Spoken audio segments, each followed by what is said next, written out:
Let us look at the second example.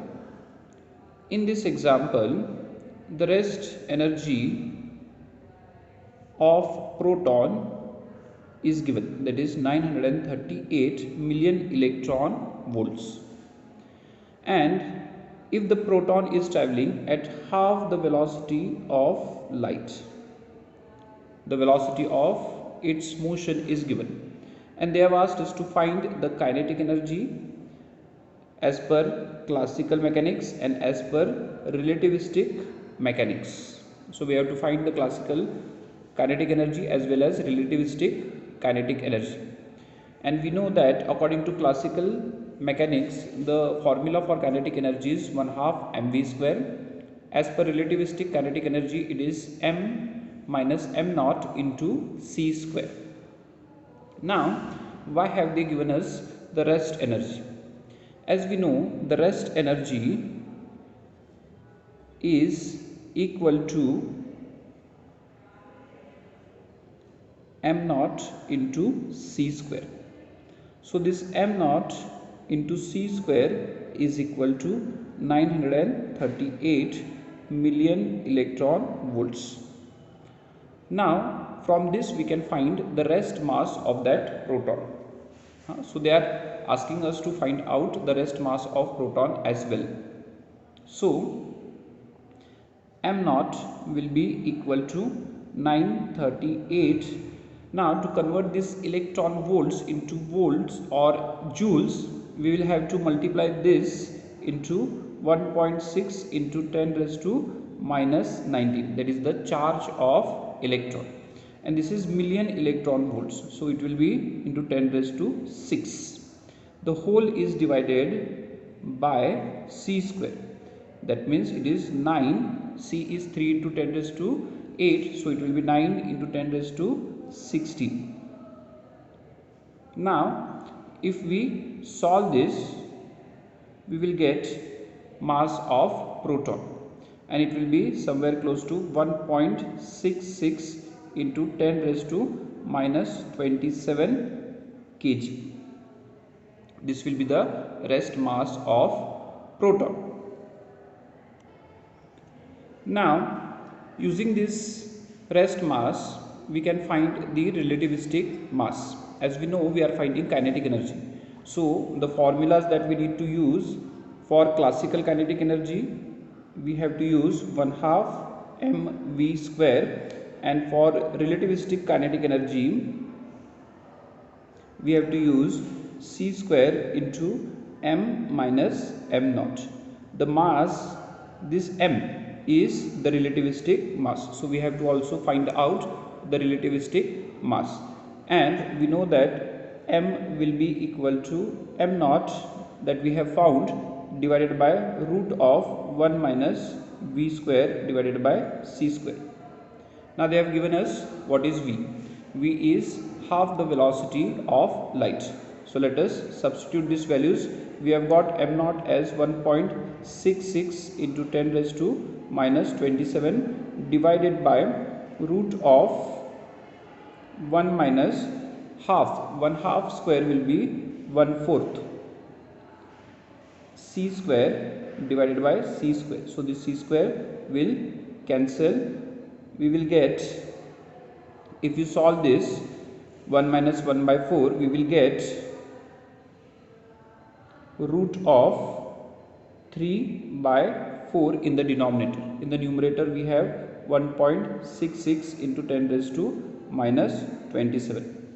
So square root of 4, that is denominator's denominator, will bring it in numerator, will be 2 into 1.66 into 10 raised to minus 27 divided by square root of 3. Now let us solve this on a calculator.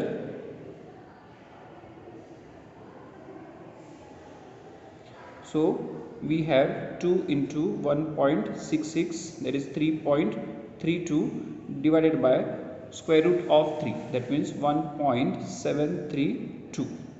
So we'll get somewhere around 1.9168.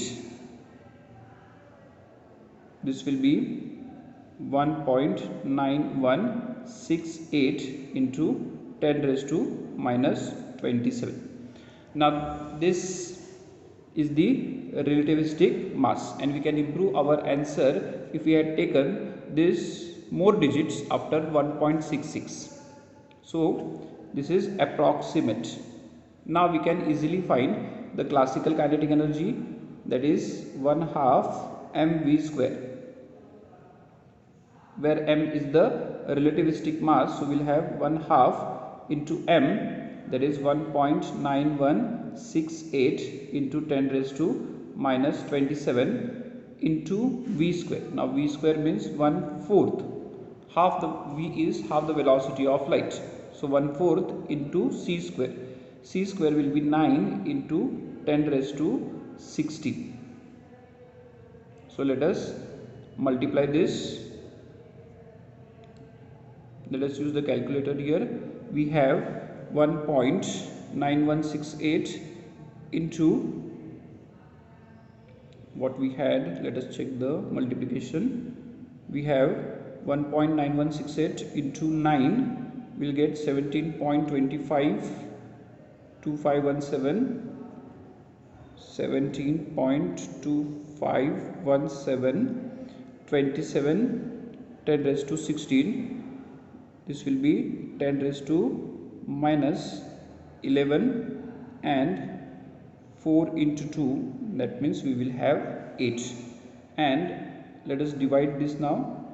17.25 divided by, we have 8. So the answer will be 2.1564. 2.1564 into 10 raised to minus 11 joules. This will be the kinetic energy as per the classical mechanics. Now when we want to find out relativistic kinetic energy, this will be c square into m minus m naught. Now c square we know is 9 into 10 raised to 16. m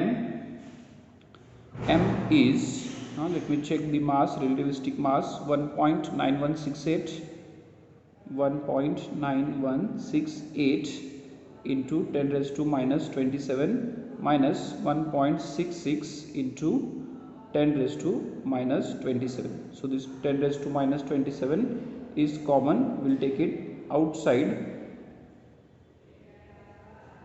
and we'll have to subtract 1.9168 minus 1.66. So let us subtract this. 1.9168 minus 1.66, it will be 0.2568. 0.2568 into 9 into 10 raised to 16 minus 27 will be minus 11. So if let us multiply this, 0.2568 into 9 will get 2.3112. 2.3112 into 10 raised to minus 11 joules. This will be relativistic kinetic energy. Now let us see how much is the difference. As you see, classical kinetic energy is little bit less, 2.1564, whereas relativistic kinetic energy is little bit more, 2.3112. So this is how we can solve problems based on the energy and mass relation. Thank you.